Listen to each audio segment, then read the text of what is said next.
Gold, trusted gold buyers. మీరు తాకట్టు పెట్టిన బంగారాన్ని విడిపించి ఈ రోజు ఉన్న మార్కెట్ ధరకు కొనబడను.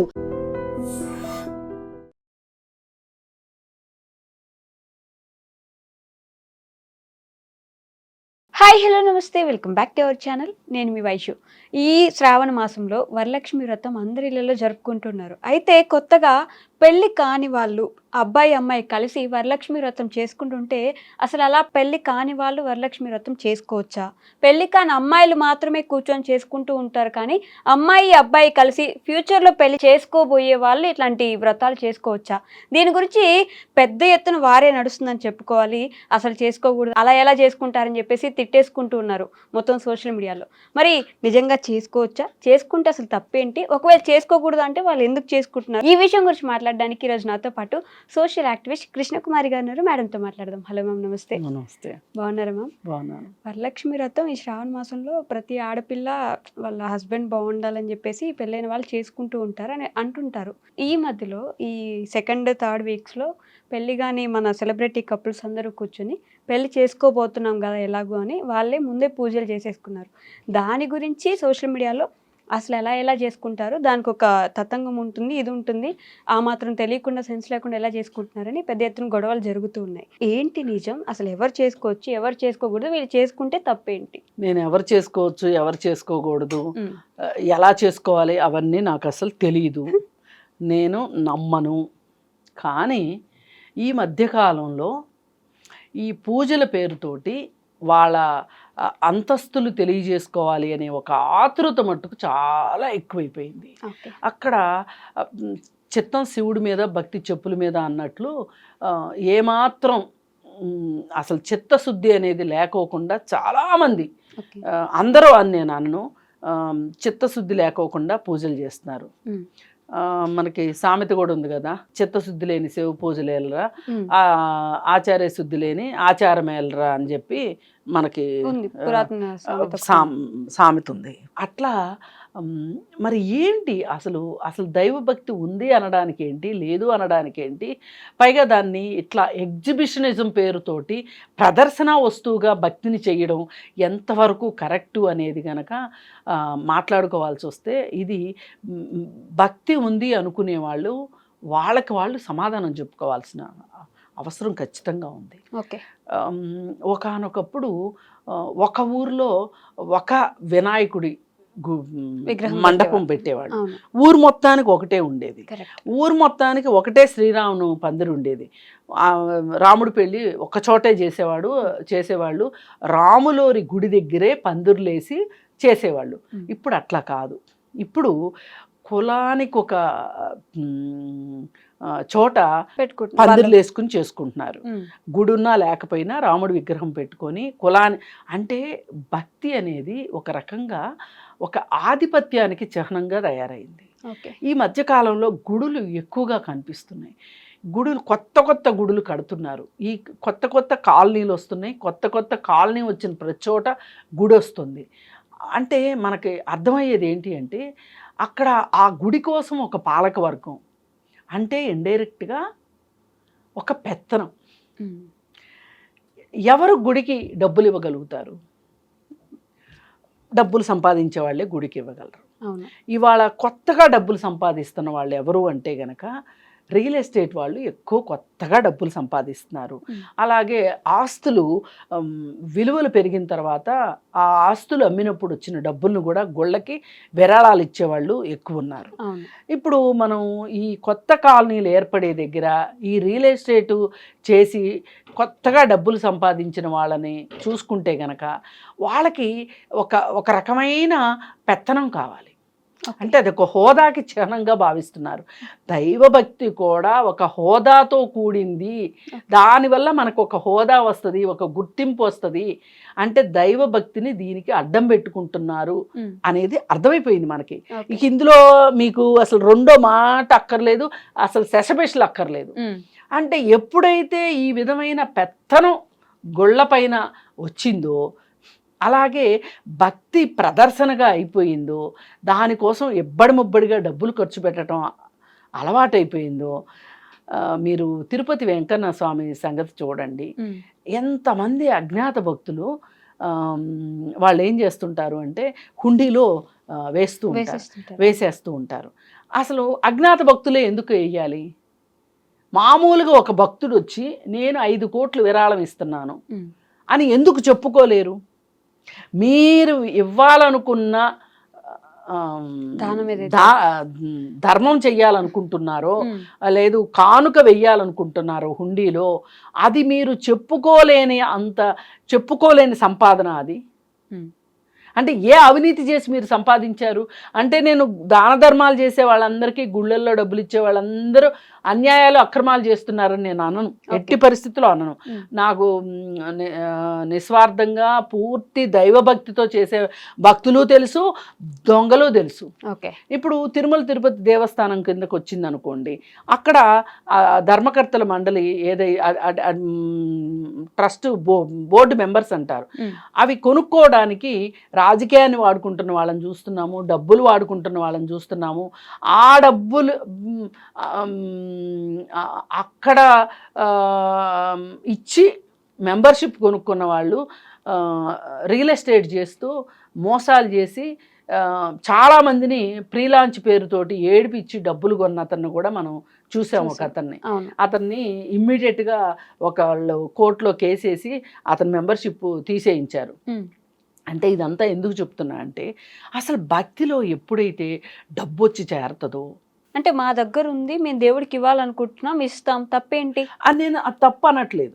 దాన్ని నేను ఇచ్చేదాని గురించి నేను తప్పు అనట్లేదు.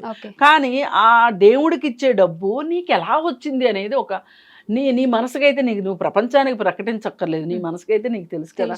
అంత దారుణం చేసి దేవుడికి వాటా ఇవ్వాల్సిన అవసరం ఏంటి?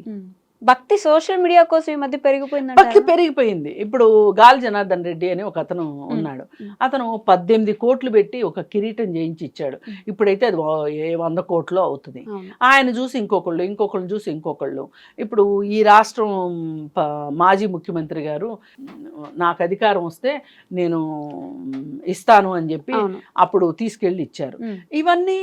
ఇవన్నీ ఏంటి అంటే, అసలు ఎందుకు దేవుణ్ణి ఇంత కానుకల రూపంలో ఎందుకు దేవుణ్ణి చూస్తున్నారు? దేవుడిగా ఎందుకు మీరు చూడలేకపోతున్నారు? మీరు మనుషులుగా ఉంటే దేవుడిగా చూస్తారు. ఇప్పుడు పాండురంగ మహత్యం అని ఒక సినిమా ఉంది. దానిలో పాండురంగుడు మట్టి తొక్కుతా అంటే ఎంత తన్మయత్వంతో ఆ మట్టిని తొక్కుతాడు అంటే, దాంట్లో తన కొడుకే పడిపోయి తన కొడుకు చనిపోయింది కూడా చూసుకోడు అనమాట. అంత మూర్ఖపు భక్తి అని నేను కావాలని అని కాదు, ఇంకోటి లేదు, పూర్తి నిస్వార్థమైన భక్తి ఉంటే తప్పేమీ లేదు. కానీ ప్రమాదకరమైన భక్తి ఏంటి అంటే, ఇవాళ ఏ దరిద్రాలైనా చేసి, ఏ చండాలాలైనా చేసి వీళ్ళు డబ్బు సంపాదించేసేసి దేవుడికి కొంచెం ఇచ్చేసేసి మనశ్శాంతి తెచ్చుకునే దాన్ని మట్టుకు నేను పూర్తిగా వ్యతిరేకిస్తాను. ఇకపోతే ఇవన్నీ ప్రదర్శన భక్తులు అయిపోయినాయి. భక్తి ప్రదర్శనమయం అయిపోయింది. ఈ ప్రదర్శనమయం అయిపోయిన భక్తిలో వినాయక చవితులు, ఈ వరలక్ష్మి వ్రతాలు, అలాగే శ్రీరామనవమి, ఇవన్నీ కూడా వచ్చేసేసి ఏం చేస్తున్నారు?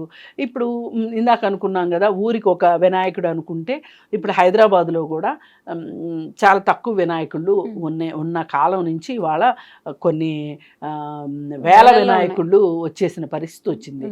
వచ్చేసి ఆ వినాయకుడి పేరుతోటి డబ్బులు వసూలు చేయటము, అక్కడ జరిగే నానా కంగాళి, ఇదంతా మనం చూస్తూనే ఉన్నాం. అది అయిపోయిన తర్వాత ఇక వరలక్ష్మి వ్రతం దగ్గరికి వస్తే, ఇది ముత్తైదువులు చేసుకుంటారు. అలాగే నార్త్ సైడ్ కూడా కర్వా చౌత్ అని ఇంకోటి, వాళ్ళు కూడా ఒక పండగ చేస్తారు. కార్తీక మాసంలో కార్తీక పౌర్ణమి ఇక్కడ కూడా చేస్తారు, అక్కడ కూడా చేస్తారు.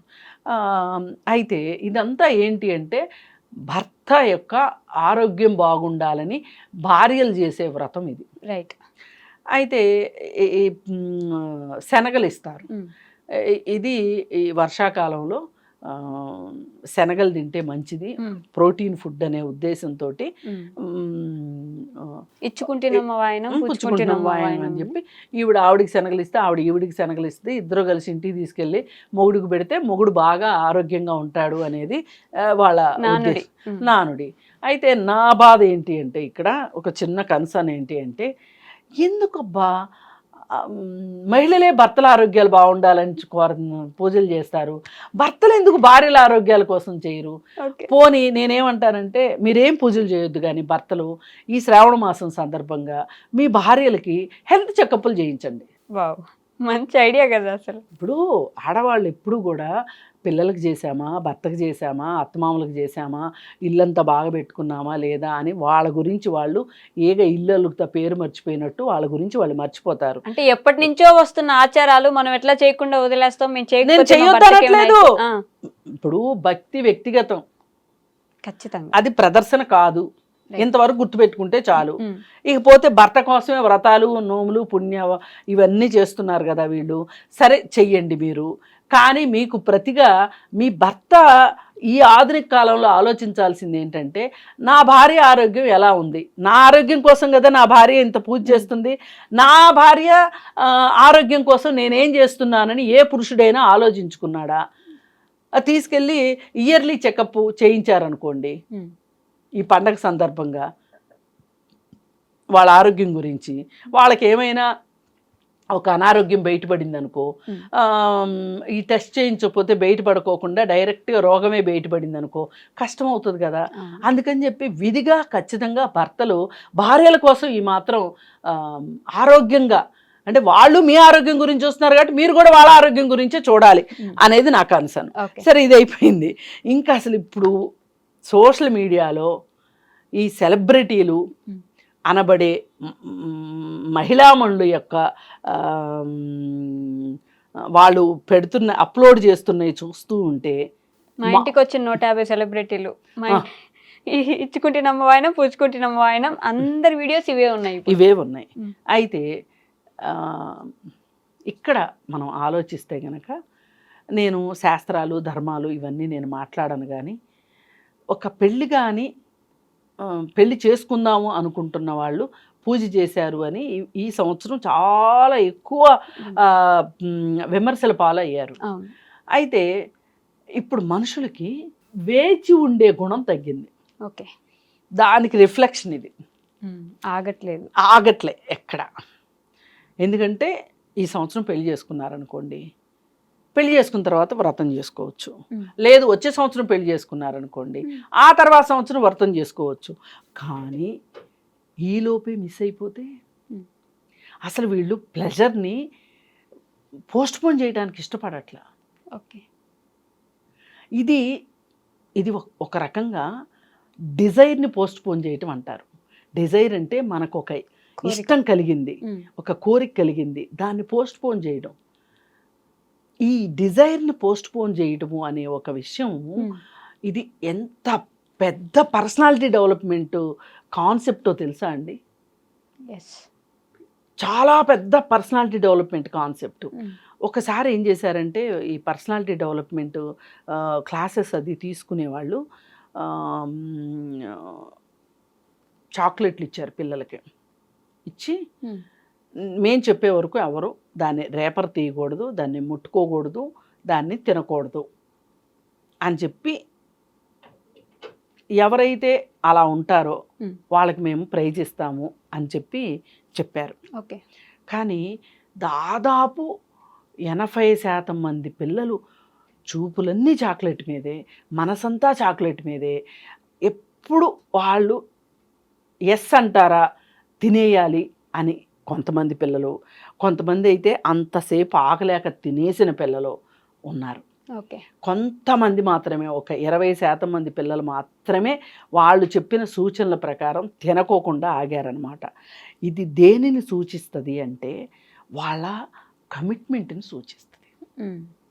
వాళ్ళకి ఒక ఎక్స్పీరియన్స్, వెయిట్ చేయగలిగే కెపాసిటీని బిల్డప్ చేస్తాయి. ఇప్పుడు పులి ఉంది చూసారా, అది వేట కోసం కొన్ని గంటలు మాటు వేస్తాయి. నువ్వు ఒక కార్యక్రమం నిర్వర్తించాలి అనుకుంటే, ఒక లక్ష్యాన్ని చేరుకోవాలి అనుకుంటే, నీకు వెయిట్ చేయగలిగే కెపాసిటీ కూడా ఉండాలి. అది ఈరోజు యూత్లో లేదు. దానికి సూచికే ఈ వరలక్ష్మి వ్రతంలో ఎవరైతే పెళ్లి చేసుకోకుండా వ్రతం చేసుకున్నారో అది కూడా అంత హంగు అంత ఆర్భాటాలు. హంగు ఆర్భాటాలు అది సోషల్ మీడియాలో పెట్టడం. ఇది చూస్తే మనకి అంటే ఒక చిన్న ఇంత పెద్ద కాన్సెప్ట్ వెనక దాగుంది. ఎస్. ఇది మన మన క్యారెక్టర్ని చెప్తుంది. ఈ విషయానికి వస్తే సరే, మీరు పూజ చేసుకున్నారు, బాగానే ఉంది. ఈ పూజ ఎందుకు చేశారు మీరు అసలు? మీ సంతోషం కోసం చేశారా? మీ హోదాను చూపించుకోవడానికి చేశారా? మీరు ఎంత ఖర్చు పెట్టారు అని చూడటానికా? మీరు ఎన్ని పువ్వులతోటి అలంకరించారు అని చూపించుకోవటానికా? ఒకప్పుడు బాగా పెద్ద సీనియర్ యాక్టర్స్ ఎవరైతే ఉండేవాళ్ళో వాళ్ళు మాత్రమే ఇలా చేసేవాళ్ళు. చేసేవాళ్ళు కానీ అప్పుడు ఈ సోషల్ మీడియా లేదు కాబట్టి పెద్ద చూపించేవాళ్ళు ఎక్కడ తెలిసేది కాదు, కానీ చేసేవారట. అయితే ఇప్పుడు మట్టుకు చిన్న చిన్న జూనియర్ ఆర్టిస్టుల దగ్గర నుంచి, అలాగే టీవీ ఆర్టిస్టుల దగ్గర నుంచి, సినిమాల్లో ఆర్టిస్టుల దగ్గర నుంచి అందరికీ ఇది ఒక సంతలాగా అయిపోయింది. ఇది ఒక ప్రదర్శన అయిపోయింది. పదే పదే నేను ప్రదర్శన అనడం వెనకమాల నా ఉద్దేశం ఏంటంటే, మీరు భక్తిని ప్రదర్శనకి పెట్టకండి. మీరు భక్తితో ఉండండి. ఎందుకంటే భక్తి మీ వ్యక్తిగతం. అది మీకు సంతోషాన్ని ఇస్తుంది, మీకు ఒక స్వాంతాన్ని ఇస్తుంది, మీకు ఒక ఓదార్పుని ఇస్తుంది భక్తి అనుకుంటే భక్తిలో ఉండండి.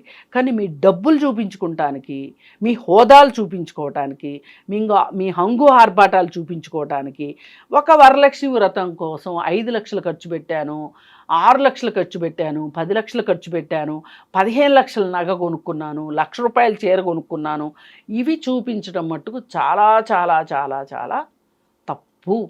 అది దాన్ని భక్తి అనరు, ప్రదర్శన అనే అంటారు. పైగా వినాయక చవితి అప్పుడు కూడా అంతే, పూజ చేసేసి హడావుడిగా ఒక గ్రూప్లో ఫస్ట్ ఎవరు పెట్టేశారు, ఏమేం పువ్వులు పెట్టారు. ఈ మధ్య లోకల్గా దొరికే పువ్వుల కంటే కూడా ఫారిన్ పువ్వులతో పూజలు చేయడం చాలా ఎక్కువైపోయింది. ఇప్పుడు పెళ్ళిళ్ళలో కూడా ఫారిన్ పువ్వులే ఎక్కువ వాడుతున్నారు, లోకల్ పువ్వులు వాడట్లా. అలాగే దేవుడి విషయం దగ్గరికి వచ్చేసరికి కూడా దేవుడికి కూడా వీళ్ళు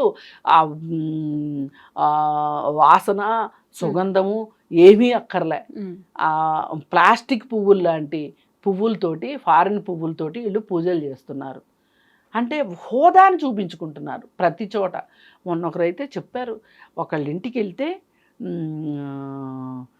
దాదాపు 7-8 లక్షలు ఖర్చు పెట్టి పూజ చేశారండి వాళ్ళు, వరలక్ష్మి వ్రతము అని చెప్పారు. చెప్తే నిన్న వాళ్ళు రియల్ ఎస్టేట్ చేస్తారా అన్న, సింపుల్గా అవునండి అన్నారు. ఈ మధ్య రియల్ ఎస్టేట్ చేసే వాళ్ళకి, ఈ మధ్యన కాదు అసలు ఎప్పుడు ఉందా జబ్బు. అంటే వాళ్ళైతేనే ఇంత అడ్డదిడ్డంగా ఖర్చు పెట్టగలరు.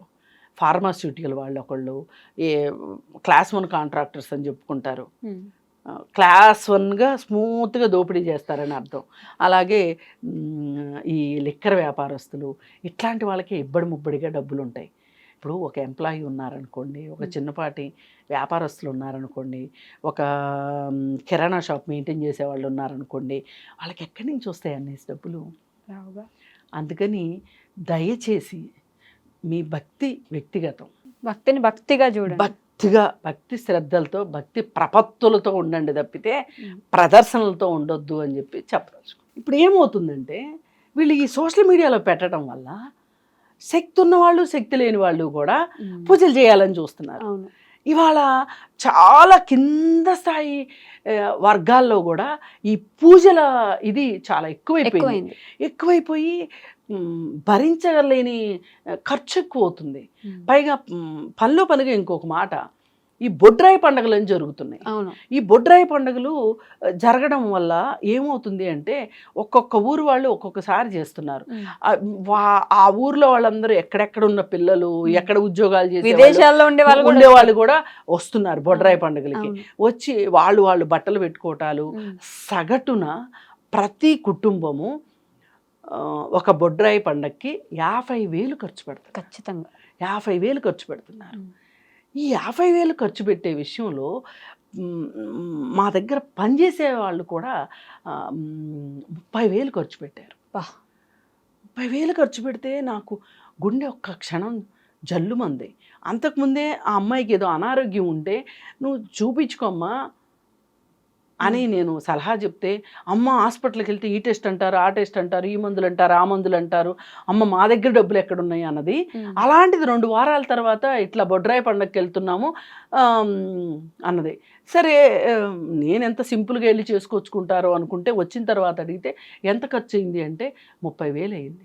30,000 ఎందుకు అయింది అంటే, ఏటను కోసామా, ఆడబడుచులకు బట్టలు పెట్టామా, అయ్యవారికి డబ్బులు ఇచ్చామా, ఇవన్నీ భోజనాలు పెట్టామా, ఇవన్నీ లెక్కేస్తే 30,000. అమ్మా నువ్వు మా 30,000 గురించి ఎలా మాట్లాడుతున్నావు? మా ఊర్లో ఒక్కొక్కళ్ళు లక్షలేసి ఖర్చు పెట్టారమ్మా, ఎక్కడెక్కడ చుట్టాలని పెళ్ళిళ్ళు చేసినట్టు చేశారమ్మా, అసలు మా ఊర్లో ట్రాఫిక్ జామ్ అయిందని చెప్తుంది ఆ అమ్మాయి నాతోటి. ఎక్కడి నుంచి వస్తుంది ఇది వెర్రి? ఇది భక్తి కంటే భయం ఎక్కువైపోయింది. ఇప్పుడు రాకపోతే మనం ఏం చేస్తారు, అమ్మవారు ఏం చేస్తూ, ఇదంతా మార్కెట్ మాయాజాలం తప్పితే ఏమీ లేదు. అయ్యవారులు చెప్పారని చేయటం, అయ్యవారులు వాళ్ళకు వచ్చే దక్షిణాల కోసం వాళ్ళు చెప్తారు. అలాగే వ్యాపారస్తులు అప్పుడప్పుడు కొన్ని వదంతులు వస్తుంటాయి. అన్నా చెల్లెళ్ళు బట్టలు పెట్టుకోవాలంట అని వస్తుంది. ఎక్కడ లేని సందడి వచ్చేస్తుంది బట్టల షాపుల్లో. అక్కా చెల్లెళ్ళు పెట్టుకోవాలంట, సంవత్సరానికి ఒకటి వస్తుంది. ఇట్లాంటి ఖచ్చితంగా వస్తాయి. ఏంటి అంటే ఇదంతా వ్యాపారస్తులు రేపెడుతుంటారు. ఇవన్నీ అక్క చెల్లెలకి తమ్ముడు ఇంటికి పిలిచి బట్టలు పెట్టాలంట, సెంటిమెంట్ పేరుతోటి. సరే, ఏది ఏమైనప్పటికీ కూడా మనం ఒకటే కోరుకునేది ఏంటంటే, ఎవరికి వాళ్ళు ఈ సోషల్ మీడియాలో చూసి దాని ప్రకారం కావాలనుకోవటం కానీ, అప్పులు చేసి చేయటం కానీ. ఇప్పుడు ఆ రోజు 30,000 పెట్టి పండగ చేయడం కోసం ఆ అమ్మాయి పనిచేసే ఇళ్లలో ఒక ఇంట్లో తలా 5,000 అప్పు తీసుకొని వెళ్ళింది. మరి ఇది అప్పేగా. మరి డాక్టర్ చూపించుకో అంటేనేమో డబ్బులు లేవన్నది, ఆ అప్పు చేసి పండగ చేసుకున్నది. అందుకని ఇట్లా సోషల్ మీడియాలో చూసి కానీ, లేకపోతే ఈ వదంతులు నమ్మి కానీ పూజలు చేసి అప్పుల పాలు అవ్వద్దు. ఇప్పుడు ఒక కుటుంబానికి 50,000 అది, కానీ గ్రామం మొత్తం కుటుంబాలతో లెక్కేస్తే దాని నెట్వర్త్ లెక్కేయండి ఒకసారి, ఎంత ఖర్చు అది. అందుకని ఇట్లాంటి కాకుండా మీరు మనస్ఫూర్తిగా ప్రశాంతమైన మనస్సుతోటి దండం పెట్టుకున్నా కానీ చాలు. అంతేగాని ఇంత ఆర్భాటాలు, ఇంత హడావుడులు చేసి డబ్బులు ఖర్చు పెట్టి మీరు ఖర్చు పెట్టుకోగలిగిన వాళ్ళు ఖర్చు పెట్టి, ఖర్చు పెట్టలేని వాళ్ళు బాధపడేటట్లుగా ఈ ప్రదర్శన మట్టుకు వద్దు అని చెప్పి కోరుకుందాం. Okay ma'am, thank you. నిజంగా ప్రస్తుతం ఉన్నటువంటి సమాజం దేనికి ప్రయారిటీ ఇస్తుంది? ఆర్థిక సంబంధాల చుట్టూ మాత్రమే తిరుగుతుంది. మళ్ళీ ఎన్నికలంగానే చాలా విరక్తి కలుగుతాం. మంచి అనిపిస్తుంది కదా, లేడీస్ కూడా ఛాలెంజింగ్ జాబ్స్ చేసినప్పుడు చాలా బాగుంటది. ఫుడ్ డెలివరీ ఇవ్వటానికి వెళ్ళినటువంటి డెలివరీ బాయ్ అనిల్ పై కళ్ళ ముందు